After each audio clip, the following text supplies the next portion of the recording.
This is CUBOT Note 9, and today we would like to demonstrate how you can share the Wi-Fi network password on this device.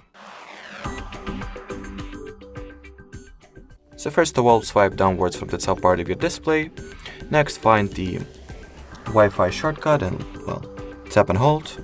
Once at the Wi-Fi settings page, you want to choose what network you would like to share the Wi-Fi password of. I'll go with the one that I'm currently connected to.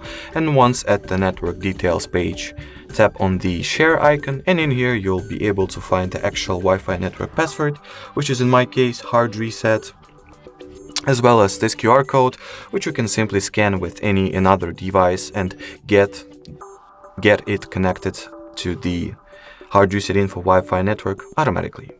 Alrighty, so that would be it for this video. Thank you so much for watching, and bye-bye.